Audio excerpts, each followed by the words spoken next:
Hi అండి, అందరికీ నమస్కారం అండి. ఫ్రెండ్స్, ఇప్పుడు అందిన వార్త. ఇక ఉద్యోగులకు పెన్షనర్లకు అదిరిపోయే శుభవార్త చెప్పిన తెలంగాణ ప్రభుత్వం అంటూ ఉద్యోగ పెన్షనర్లకు సంబంధించిన మరొక ఇంపార్టెంట్ అప్డేట్ అయితే రావడం జరిగిందండి.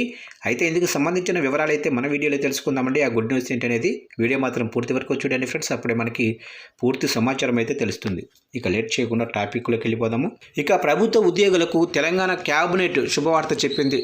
క్యాష్లెస్ ట్రీట్మెంట్ హెల్త్ స్కీమ్ అమలుకు మంత్రివర్గం ఆమోదం తెలిపింది. మంత్రివర్గ సమావేశం 6 గంటల పాటు కొనసాగింది. పలు అంశాలపై చర్చించింది. కీలక నిర్ణయాలు తీసుకుంది. హైదరాబాద్ మెట్రోను ఎల్ఎన్టీ నుంచి పూర్తిగా ప్రభుత్వం స్వాధీనం చేసుకోవాలని కేబినెట్ నిర్ణయించింది. రాష్ట్రంలో ఉద్యోగులు పెన్షనర్లకు ప్రభుత్వం గుడ్ న్యూస్ అయితే చెప్పింది. వారి ఆరోగ్య భద్రతకు కేబినెట్ నిర్ణయం తీసుకుంది. ఇక క్యాష్లెస్ ట్రీట్మెంట్ ఎంప్లాయీ హెల్త్ స్కీముకు మంత్రివర్గం ఆమోదం తెలిపింది. దీంతో 7.50 లక్షల మందికి ప్రయోజనం చేకూరుతుంది. క్యాష్లెస్ ట్రీట్మెంట్ చికిత్స చేసుకునే అవకాశం కల్పించాము అని మంత్రి పొంగులేటి శ్రీనివాసరెడ్డి తెలిపారు. ఇక డిజిటల్ హెల్త్ ఎంప్లాయీ కార్డు ద్వారా చికిత్స చేస్తారని వివరించారు. ప్రమాదవశాత్తు ఉద్యోగి చనిపోతే 1,50,00,000 రూపాయల బీమా కల్పించామన్నారు.